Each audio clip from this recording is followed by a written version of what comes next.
میں مرے مرے قدم اٹھاتے ہوئے فراز کے ساتھ رخصت ہو کر اس کے گھر آئی تھی۔ مجھے میری خالہ نے فراز کے کمرے میں بٹھا دیا، لیکن میں بہت گھبرا رہی تھی کیونکہ میرا اس سے ایسا کوئی تعلق نہیں رہا تھا۔ مجھے نہیں سمجھ آ رہی تھی کہ فراز نے ایسا کون سا راستہ نکالنا ہے جب کوئی راہ نکل ہی نہیں رہی۔ اس نے کوئی گنجائش نہیں چھوڑی تھی۔ میں بھی بے چین تھی۔ پورا کمرہ پھولوں سے سجا ہوا تھا، لیکن میرے لیے بے معنی تھا۔ مجھے ہر چیز سے وحشت محسوس ہو رہی تھی۔ جب فراز کمرے میں داخل ہوا، میں فوراً سے کھڑی ہو گئی۔ اس نے دروازہ بند کیا۔ میں نے کہا، آپ نے بات کی خالہ سے؟ کہنے لگا کہ پاگل ہو گئی ہو، یہ کوئی موقع ہے بات کرنے کا؟ میں نے کہا، فراز مجھے یہ سب کچھ ٹھیک نہیں لگ رہا۔ اس نے میرا ہاتھ پکڑا تھا تو میں نے ہاتھ جھٹک کر پیچھے کر دیا۔ میں نے کہا، دور رہے مجھ سے، میرا آپ کا ایسا کوئی تعلق نہیں ہے۔ وہ کہنے لگا، اچھا اوکے، نہیں ہاتھ لگاتا تمہیں، جسٹ ریلیکس۔ میں بے حد گھبرائی ہوئی تھی۔ وہ کہنے لگا، اچھا بیڈ پر بیٹھو، میں تم سے تسلی سے بات کرنا چاہتا ہوں۔ وہ بار بار میرے چہرے کی طرف دیکھ رہا تھا۔ بجائے مجھے اچھا لگنے کے مجھے نفرت محسوس ہو رہی تھی، کیونکہ رشتہ ہی ختم ہو چکا تھا۔ اس نے غصے میں آ کے جو کام کیا تھا، میں اس کے لیے بالکل غیر تھی، اجنبی تھی، لیکن اس کے سامنے دلہن بنی بیٹھی تھی۔ کہنے لگا، دیکھو میں نے سنا ہے کہ غصے میں میری دی ہوئی طلاق نہیں ہوتی، کیونکہ غصے میں تو انسان ویسے بھی اندھا ہو جاتا ہے، دیوانہ ہو جاتا ہے، اسے نہیں پتہ چلتا کہ اس نے کیا کہا اور کیا نہیں۔ میں نے کہا، نہیں، میں یہ نہیں مانتی، میں یہ سب بات نہیں مانتی۔ کہنے لگا، کیوں نہیں مانتی؟ میں کہہ تو رہا ہوں، میں نے پوچھا ہے۔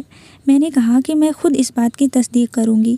کہنے لگا کہ کم آن تسبیحہ، میں کہہ تو رہا ہوں، میں پوچھ چکا ہوں، ہمارے بیچ کوئی بھی تعلق نہیں ٹوٹا، اب بھی میں تمہارا شوہر ہوں۔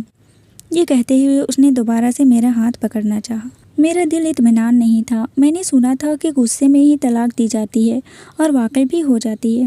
میں نے کہا، فراز مجھے ہاتھ میں مت لگانا، آپ خود جا کر خالہ سے کہیں گے یا میں کمرے سے باہر جا کر بتاؤں؟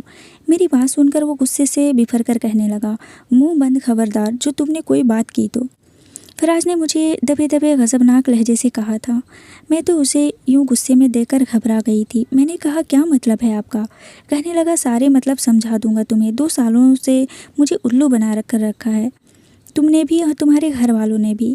یہ پابندی، وہ پابندی، آ گیا تھا مجھے غصہ، نکل گیا میرے منہ سے الٹا سیدھا۔ تم میری اس بات کو زیادہ پکڑنے کی کوشش مت کرو۔ میں تو فراز کی باتیں سن کر حیران تھی۔ کہنے لگا، بہت نخرے دیکھ چکا ہوں، تمہارے اب نہیں دیکھوں گا۔ یہ کہتے ہوئے اس نے بے باکی سے میرے چہرے کو چھوا تھا۔ کہنے لگا، بڑا تڑپایا ہے تم نے، بڑے بہانے بنائے۔ میں چاہتا تھا کہ تم سے وہ سب کروں جو آج کل کے منگیتر کرتے ہیں، لیکن تم نے مجھے قریب نہیں آنے دیا۔ اب کیا کروں گی؟ اب بھی تو میں تمہارا کچھ نہیں لگتا۔ اب بھی سجی سور میرے سامنے بیٹھی ہو، تب کیا تھا تسبیحہ؟ میں فراز کا یہ روپ دیکھ کر حیران تھی۔ میں نے اس کا ہاتھ پیچھے کرنا چاہا، لیکن اس نے میرا ہاتھ پکڑ لیا۔ کہنے لگا، اگر تم یہ سوچ رہی ہو کہ میں آج کی رات برباد کر دوں گا تو تمہاری غلط فہمی ہے۔ آج میں اپنی ہر خواہش پوری کروں گا۔ میں اس سے اپنا آپا چھڑوا رہی تھی۔ میں نے کہا، فراز مجھے چھوڑو، ورنہ میں چلا کر خالہ کو بلا لوں گی۔ یہ سن کر اس نے کہا، اچھا تو تم شور مچاؤ گی، مچاؤ شور۔ یہ کہہ کر اس نے اپنی جیب سے رومال نکالا اور اس سے میرا منہ باندھ دیا اور مجھے بازوؤں سے پکڑ کر کھڑا کیا۔ کہنے لگا، مچاؤ شور۔ میں اپنا منہ اپنے ہاتھ سے کھولنے ہی لگی تھی کہ جب فراز مجھے گھسیٹتا ہوا دیوار پر لگا چکا تھا۔ میری انگلیوں میں اپنی انگلیاں پھنسا کر دیوار پر لگا دیا۔ میں چلانا چاہتی تھی، لیکن بے بس تھی۔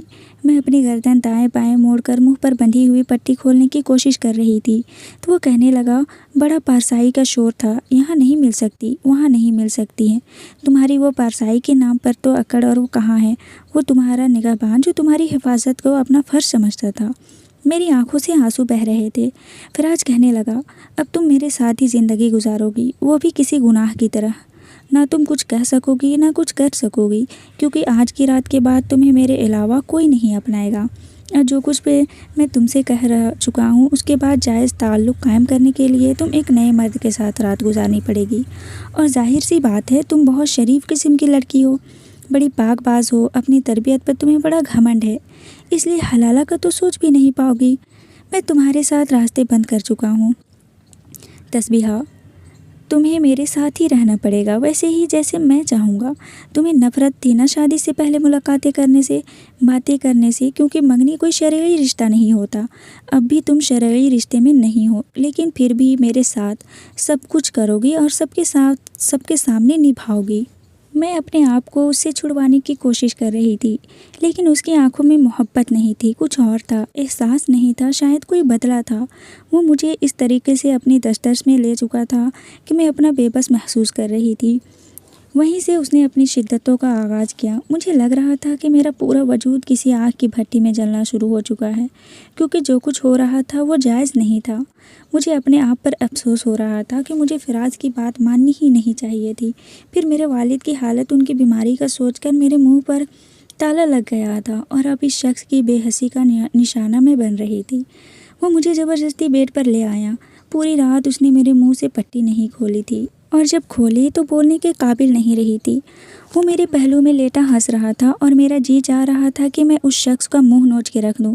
کاش کہ میرے گھر والے ایسے غلیظ شخص سے میری شادی نہ کرتے، رشتہ ہی طے نہ کرتے۔ کہنے لگا، اس عزت کی فکر تھی نا تمہیں، بس اسی کی خاطر تم ہزار نخرے دکھاتی تھی۔ اب بتاؤ کہاں گئی وہ عزت، کہاں گئے تمہارے خاندان کے وہ وصول جس پر تمہارے اس شو کالڈ کزن کو بڑا غرور تھا، اور تمہیں بھی۔ یہ کہہ کر اس نے میرے منہ پر میرا دوپٹہ پھینکا تھا۔ کہنے لگا، اسی بات کی اکڑ تینا تھی اس سے، اپنے آپ پر جو باتیں تھی لو چھپا لو۔ یہ کہہ کر ہنستے ہوئے کروٹ بدل چکا تھا، اور میرا جی چاہے زمین پھٹے اور میں اس پہ دفن ہو جاؤں۔ ایسا شاید آج تک کسی لڑکی کے ساتھ نہیں ہوا ہوگا جیسا میرے ساتھ ہوا تھا۔ میں پھوٹ پھوٹ کر رو رہی تھی، اور اس شخص پر ذرا بھی اثر نہیں ہوا۔ صبح ہی صبح کمرے کا دروازہ کھٹک گیا تھا۔ میرا جی چاہا سب کچھ خالہ کو بتا دوں۔ جیسے ہی میں نے کمرے کا دروازہ کھولا، خالہ کہنے لگی، تمہارے والد کی طبیعت بہت خراب ہے، جلدی سے کپڑے تبدیل کرو، اور پھر فراز کو جگانے لگی۔ وہ کہنے لگا، میرے سر میں بہت درد ہے، میں کہیں نہیں جا سکتا۔ فراز کا تو رنگ اور ڈھنگ ہی الگ تھا۔ میری قسمت میں شاید آنسو ہی لکھے گئے تھے۔ روتے دھوتے میں نہا کر کپڑے بدلے اور خالہ کے ساتھ ہاسپٹل چلی گئی۔ میرے والد کو ہارٹ اٹیک ہوا تھا، اور یہ دوسرا ہارٹ اٹیک تھا۔ میں سمجھ نہیں پا رہی تھی کہ کیا کروں اور کیا نہ کروں۔ میری والدہ بے حد پریشان تھی، روئے جا رہی تھی۔ واسی بھائی بھی وہیں موجود تھے۔ میری نم آنکھوں کو دیکھ کر انہیں لگا شاید میں والد کے لیے رو رہی ہوں، لیکن میں تو اپنی قسمت پہ بھی آنسو بہا رہی تھی۔ انہوں نے کہا کہ پریشان مت ہو، چچا اب بالکل ٹھیک ہیں، خطرے سے باہر ہیں۔ میں نے تو کہا بھی تھا چچی سے کہ تمہیں انفارم کرے، تم پریشان ہو جاؤ گی۔ خالہ کچھ دیر ہی وہاں بیٹھی تھی، میری والدہ کو تسلی دیتی رہی، پھر مجھے لے کر واپس آ گئیں۔ تب تک فراز اٹھ چکا تھا، ناشتہ کر رہا تھا۔ میری خالہ نے کہا، کیا تھا کہ اگر تم بھی چلے جاتے۔ وہ کہنے لگا، آپ گئی تو تھی، ضروری تھوڑی ہے کہ سارا خاندان ہی پہنچ جائے۔ میری خالہ نے مجھے فراز کے ساتھ بیٹھنے کے لیے کہا، پر میرا دل نہیں چاہ رہا تھا، مجبوراً مجھے اس کے پاس بیٹھنا پڑا۔ خالہ کہنے لگی، ناشتہ کرو، میں تو کچھ دیر سوؤں گی، میرے سر میں بہت درد ہے۔ وہ اپنے کمرے میں چلی گئی، اور فراز یوں تھا جیسے بالکل لا تعلق۔ میں نے ناشتہ نہیں کیا تھا، وہاں سے اٹھ کر اپنے کمرے میں آ گئی۔ جی چاہا کہ اپنا سامان پیک کروں اور چلی جاؤں، لیکن میرا باپ اتنی ہمت نہیں رکھتا تھا کہ یہ صدمہ سہ سکتا۔ روتے روتے نہ جانے مجھے کب نیند آئی تھی۔ خالہ کے ہی جگانے پر میری آنکھ کھلی تھی۔ کہنے لگا، بیٹا ولیمہ ہے، تیار ہو جاؤ۔ میں نے کہا کہ خالہ میرے والد بیمار ہیں، ہاسپٹل میں ہیں۔ یہ سن کر وہ کہنے لگی، دیکھو ہمیں لوگوں کو بھی تو منہ دکھانا ہے، کارڈ بٹ چکے ہیں، ولیمے کی ساری تیاریاں ہو چکی ہیں، اب تمہیں اس گھر کے بارے میں بھی سوچنا چاہیے، یہاں کی عزت کے بارے میں بھی سوچنا چاہیے۔ میں نے کہا، خالہ مجھے آپ سے بات کرنی ہے۔ وہ کہنے لگی، ہاں بولو۔ تبھی فراز کمرے میں آیا تھا۔ میں چپ ہو گئی۔ خالہ کہنے لگی، کہو کیا کہنا ہے، کیا کہنا چاہتی ہو؟ فراز نے مجھے بڑے غضبناک نظروں سے نوازا تھا۔ کہنے لگا، ہاں بولو، کیا کہنا چاہتی ہو، کیا مسئلہ ہے؟ یہ کہتے ہوئے میرے پاس بیٹھ گیا، پھر میرا ہاتھ پکڑ کر زور سے دبایا تھا۔ میں نے کہا، نہیں کچھ نہیں۔ خالہ کہنے لگی، چلو جلدی سے تیار ہو جاؤ، بیوٹیشن بھی آنے والی ہے۔ دیکھو بیٹا، یہ مت سمجھو کہ مجھے تمہارے والد کا دکھ نہیں ہے، مجھے بہت دکھ ہے، لیکن کیا کرے، اتنا بڑا فنکشن کینسل نہیں کر سکتے۔ میں چپ ہو گئی۔ وہ کمرے سے جا چکی تھی۔ فراز کہنے لگا، کیا بتانا تھا تم نے؟ میری ماں کو کیا کہنا چاہتی تھی؟ میں نے کہا، میرا ہاتھ چھوڑے اور مجھ سے دور رہیں۔ کہنے لگا، اوکے۔ یہ کہتے ہوئے اس نے میرا ہاتھ چھوڑ دیا۔ کہنے لگا، آج تو میں خوب تیار ہوں گا، آج تو جشن کی رات ہے، میری جیت کی رات ہے۔ جانتی ہو جو کچھ میں نے رات کو کیا یہ سب کچھ میں منگنی میں کرنا چاہتا تھا۔ یہ میری دلی خواہش تھی لیکن تم نے موقع ہی نہیں دیا۔ میں دیکھنا چاہتا تھا کہ تمہیں مجھ سے کتنی محبت ہے، تم میری خاطر کیا کیا قربان کر سکتی ہو، لیکن تمہیں تو اپنی عزت سب سے زیادہ پیاری تھی جو آج رات میں نے لوٹ لی۔ یہ کہتے ہوئے ہنسنے لگا اور کمرے سے باہر چلا گیا۔ کچھ ہی دیر میں ملازمہ ایک ولیمے کی میکسی لے کر آ گئی تھی جسے میں نے مجبوراً پہنا تھا۔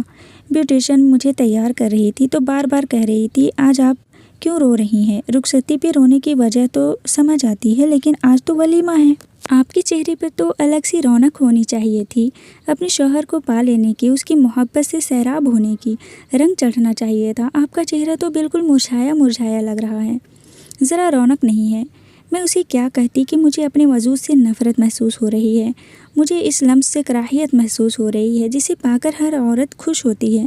اپنے شوہر کی قربت اس کے لیے کسی قیمتی اثاثے کی طرح ہوتی ہے اور شادی کی پہلی رات وہ مدت تو یاد رکھتی ہے، لیکن جو کچھ میرے ساتھ ہوا ہے وہ کسی لڑکی کے ساتھ پہلے شاید کبھی نہیں ہوا ہوگا۔ ولیمے میں فراز بہت خوش تھا۔ میرے میکے سے صرف تایا اور تائی آئے تھے، وہ بےحد پریشان تھے، مجھے تسلیاں دے رہے تھے کہ پریشان مت ہو، اپنے والد کی فکر مت کرو، اب وہ بہتر ہیں۔ مجھے یہ سمجھ نہیں آ رہا تھا کہ میں غم کس بات کا مناؤں، اپنے والد کی بیماری کا یا پھر اپنی بربادی کا۔ ولیمے کا فنکشن ختم ہوا تو میری تائی اماں کو لینے واصف بھائی ہی آئے تھے۔ میری تائی اماں نے کہا میں تسبیحہ کو اپنے ساتھ لے جانا چاہتی ہوں، 2-3 دن وہ وہیں رہے گی اپنے والد کے پاس۔ میری خالہ نے فوراً سے حامی بھر لی، لیکن فراز کہنے لگا نہیں یہ نہیں جائے گی۔ واصف بھی وہیں کھڑا تھا، کہنے لگا فراز اس کے والد کی طبیعت ٹھیک نہیں ہے اور اب تو ولیمے کا فنکشن بھی ختم ہو چکا ہے، ہمیں بس اسی بات کا انتظار تھا، تسبیحہ 2 دن بعد واپس آ جائے گی، میں خود اسے چھوڑنے آؤں گا۔ فراز کہنے لگا تم کون ہوتے ہو بیچ میں بولنے والے، کیا لگتے ہو اس کے؟ یہ منہ بھولے بھائی کی رشتہ مجھے ہضم نہیں ہوا تھا، اب میں اس کا شوہر ہوں اور میں یہ کہہ رہا ہوں کہ یہ نہیں جائے گی۔ وہ کیسا رشتہ جتا رہا تھا جو وہ خود توڑ چکا تھا، مجھے برباد کر چکا تھا۔ میں نے کہا مجھے جانا ہے، میرے والد کی طبیعت ٹھیک نہیں ہے۔ میں آنسو بہانے لگی لیکن فراز نے میرا ہاتھ پکڑ کر کھینچا تھا، کہنے لگا میں خود تمہیں ملوا کر لے آؤں گا، لیکن کل صبح تم وہاں پر نہیں جاؤ گی اور نہ ہی رہو گی۔ میری خالہ سے کہنے لگی فراز یہ کیا بدتمیزی ہے بیٹا، جانے دو اسے، آ جائے گی۔ وہ کہنے لگا امی یہ میرا اور میری بیوی کا معاملہ ہے، آپ بیچ میں مت بولیں۔ یہ کہتے ہوئے اس نے میرا ہاتھ پکڑا اور اپنی گاڑی کے پاس لے آیا، پھر دروازہ کھول کر مجھے اندر دھکیلتے ہوئے بٹھایا، دروازہ زور سے بند کیا اور خود فرنٹ سیٹ پر بیٹھ کر اپنی ماں کو آوازیں دینے لگا جلدی سے بیٹھے، ہمیں گھر جانا ہے۔ میری خالہ شاید شرمندہ ہو رہی تھی، واصف بھائی بھی بڑے غصے سے فراز کو دیکھ رہے تھے اور مجھے لگا کہ میں کسی سیاحت کی قید میں آ چکی ہوں۔ میری خالہ پورے راستے فراز سے کہتی رہیں کہ تم نے اچھا نہیں کیا۔ میں سسکیوں سے رو رہی تھی اور فراز مجھے یوں دیکھ رہا تھا جیسے کچا کھا جائے گا، کہنے لگا زیادہ آنسو نہ بہاؤ، اب میں کہہ رہا ہوں کہ کل چھوڑ آؤں گا، اور اپنی والد سے بھی کہنے لگا کہ بس کر دیں امی، کچھ نہیں ہوا، خالو کو کوئی مرد تھوڑی لے جائیں گے۔ یہ لفظ کہنے تھے کہ میری خالہ کہنے لگی تمیز سے بات کرو، اللہ نہ کرے بھائی صاحب کو کچھ ہو جائے۔ رات کو فراز ہی مجھے کمرے میں لے کر آیا تھا اور کمرے میں لاتے ہوئے اس نے دروازہ بند کر دیا۔ میں نے کہا دیکھو جو کچھ تم میرے ساتھ کل کر چکے ہو وہ بہت بڑی اذیت ہے میرے لیے، اور میں زیادہ اذیت برداشت نہیں کروں گی۔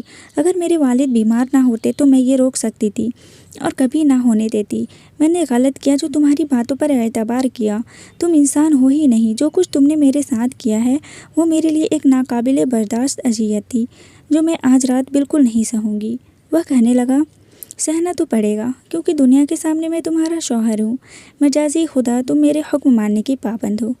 یہ کہتے ہوئے وہ میرے قریب ہوا تھا لیکن میں اٹھ کر کھڑی ہو گئی، الماری کے پاس آئی اور اپنا ایک ساتھ لباس نکالا اور واش روم کی طرف جانے لگی، لیکن اس نے میری کلائی پکڑی، پھر میرے ہاتھ سے وہ چوڑا پکڑ کر دور پھینکا، کہنے لگا کل والی اکڑ ختم نہیں ہوئی، تمہاری ابھی بھی کس بھل باقی ہے، تو آج رات نکال دیتا ہوں۔ میں نے کہا میرا ہاتھ چھوڑو، بہت دکھ ہو رہا۔ وہ مجھے الماری کے پاس لے آیا اور الماری کھول کر ایک بیہودہ سی نائٹی مجھے دی، کہنے لگا جاؤ یہ پہن کر آؤ۔ عجیب شخص تھا، پتہ نہیں پاگل تھا۔ میں نے وہ نائٹی پکڑ کر اس کے منہ پر پھینکی، میں نے کہا میں نہیں پہنوں گی، میرا ہاتھ چھوڑو۔ یہ کہتے ہوئے میں نے زور زور سے خالہ خالہ کہہ کے پکارنا شروع کر دیا۔ اس بار میرا لہجہ بہت بلند تھا۔ وہ میرے منہ پر ہاتھ رکھا لیکن میری آواز باہر تک جا چکی تھی۔ کچھ ہی دیر بعد خالہ نے دروازے پر دستک دی۔ کہنے لگا کوئی بھی تماشا کیا تو یاد رکھنا جو کچھ ہوگا تمہارا باپ مر جائے گا اور وجہ تم ہوگی اور تمہاری زبان ہوگی۔ میرے دونوں جبڑے پکڑ کر اس نے زور سے دبائے تھے۔ پھر اس نے دروازہ کھول دیا۔ خالہ خیال اندر آئے تو کہنے لگی کیا ہوا؟ کہنے لگا اس کے سر میں بہت درد ہے۔ میں تو کہہ رہا تھا لاؤ میں دبا دوں، لیکن آپ کو پکارنے لگی۔ میں خالہ کے پاس آ گئی۔ میں نے کہا خالہ میرے سر میں بہت درد ہے۔ کہنے لگی اچھا بیٹھو میں دوائی دیتی ہوں۔ میں نے کہا نہیں میں آپ کے پاس سونا چاہتی ہوں۔ وہ کہنے لگی اچھا چلو ٹھیک ہے۔ پھر فراز سے کہنے لگی آج اسے میرے پاس رہنے دو، اپنے والد کی وجہ سے بہت پریشان ہے۔ پھر تم نے نہ جانے بھی نہیں دیا۔ اس سے پہلے کہ میں خالہ کے ساتھ کمرے سے باہر جاتی وہ ہم دونوں کے بیچ میں حائل ہوا تھا۔ کہنے لگا میں سمجھا دوں گا اسے کہ میں نے اسے کیوں نہیں جانے دیا۔ میرا اس کے بغیر دل نہیں لگتا۔ 2 سال میں نے بڑے صبر سے گزارے ہیں۔ اب آپ میرا امتحان نہ لیں۔ اب یہ میری بیوی ہے۔ میں خود اسے صبح لے کر جاؤں گا، اپنے ساتھ اس کے والد سے ملوا کر لاؤں گا۔ لیکن یہ دن بھی تو زندگی میں ایک ہی بار آتے ہیں۔ میں تو چند دنوں بعد ہی ہنی مون کا پلان بنا رہا ہوں۔ میری والدہ کہنے لگی جاؤ جاؤ شوق سے جاؤ، لیکن جب تک بھائی صاحب کی طبیعت ٹھیک نہیں ہو جاتی تم تسبیحہ کو کہیں لے کر نہیں جاؤ گے۔ وہ کہنے لگا اپنے کمرے میں تو رکھ سکتا ہوں نا۔ میں امی پلیز میں اسے میڈیسن بھی کھلا دوں گا، اس کا خیال بھی رکھوں گا۔ یہ کہتے ہوئے وہ مجھے عجیب نظروں سے دیکھ رہا تھا۔ سر سے پیر تک لگ رہا تھا کہ اس کی نظریں نہ ہوں، کوئی آ رہی ہو جو مجھے چیر رہی ہو، کاٹ رہی ہو۔ میں نے کہا خالہ مجھے آپ کے ساتھ سونا ہے۔ وہ کہنے لگی کوئی بات نہیں بیٹا، اتنا نہیں گھبراتے، شوہر ہے تمہارا، پھر تم سے دیکھو نا کتنی محبت کرتا ہے۔ یہ کہہ کر وہ جا چکی تھی۔ فراز نے دروازہ بند کیا۔ کہنے لگا کیا کر لیا تم نے آواز دے کر؟ تم کیا سمجھتی ہو مجھ سے بچ جاؤ گی؟ میں نے کہا مجھے نفرت ہو رہی ہے اپنے آپ سے، کاش کہ یہ آپ مجھے طلاق نہ دیتے۔ یہ کہہ کر میں رونے لگی اور وہ ہنسے جا رہا تھا۔ کہنے لگا وجہ تم ہو، تمہاری پاک بازی کا ڈرامہ تھا اور تمہارے اس کزن نے میرے اندر آگ سی بھڑکا دی تھی، محرم نان محرم کی۔ اس لیے میں نے سوچ لیا تھا کہ تمہیں ایسی سزا دوں گا کہ نہ تم جی سکو گی نہ مر سکو گی اور نہ کسی کو بتا سکو گی۔ یہ کہتے ہوئے وہ میرے قریب آیا اور اپنے ہونٹ میری گردن پر پھیرنے لگا۔ میں پیچھے ہٹنے کی کوشش کرنے لگی تو اس نے میری کمر پر ہاتھ رکھ کر سارے فاصلے مٹائے تھے۔ پھر بے خودی میں بہت حد تک آگے جانے لگا تھا اور مجھے لگ رہا تھا جیسے میرے وجود پر کوئی سانپ ہے جو کہ اپنا زہر میرے اندر اتار رہا ہو۔ میرا وجود پوری طرح سے کانپ رہا تھا۔ گناہ کا احساس مجھے ذلت کی اندھیری کھائیوں میں پھینک رہا تھا۔ جب اچانک موبائل کی بیل بجی تو ساتھ میں ہی کمرے کا دروازہ بھی فراز کہنے لگا کیا مصیبت ہے؟ خالہ کہنے لگی دروازہ کھولو، تسبیحہ کے والد کا انتقال ہو گیا ہے۔ یہ سن کر میں وہیں بے ہوش ہو چکی تھی۔ جب ہوش آیا تو میں اپنے بیڈ پر لیٹی تھی۔ میری خالہ میری آنکھوں پر پانی کی چھینٹیں مار رہی تھی۔ وہ رو رہی تھی، پھر مجھے گلے لگا کر رونے لگی۔ کہنے لگی صبر کرو بیٹا۔ میں پھوٹ پھوٹ کر رونے لگی۔ خالہ ہی مجھے اپنے ساتھ لے کر میرے مائکے پہنچی تھی۔ فراز بھی ساتھ ہی گیا تھا۔ میری والدہ کا رو رو کے برا حال تھا۔ میری چھوٹی بہنیں دونوں رو رہی تھیں اور واصف بھائی انہیں کہہ رہا تھا کہ اللہ کی مرضی کے آگے ہم کچھ نہیں کر سکتے، لیکن تم لوگ اپنے آپ کو اکیلا مت سمجھنا۔ ابو ہے، میں ہوں، پریشان ہونے کی ضرورت نہیں ہے۔ بہرحال میں اپنی ماں کے ساتھ لگ کے رونے لگی۔ تدفین کے بعد بھی میں واپس نہیں جانا چاہتی تھی۔ خالہ نے فراز سے کہا کہ گھر چلتے ہیں، کل پھر آ جائیں گے۔ کہنے لگا تسبیحہ کو بولے وہ بھی ساتھ چلے، اور یہ بات اس نے سب کے سامنے کہی تھی۔ میری والدہ نے بڑے تعصب کے ساتھ اسے دیکھا تھا۔ وہ کہنے لگی تمہیں احساس ہے کہ ہم کس تکلیف سے گزر رہے ہیں؟ پوری رات میرا شوہر تسبیحہ سے ملنے کے لیے بےتاب تھا، لیکن تم نے آنے نہیں دیا۔ اب تو وہ جا چکے ہیں، کچھ دن تو میری بچی کو یہاں رہنے دو، اپنے باپ کا غم تو ہمارے ساتھ بٹانے دو۔ کہنے لگا لے کر آؤں گا اپنے ساتھ، لیکن یہاں نہیں رہے گی یہ۔ میں تو جیسے پھٹ پڑی تھی۔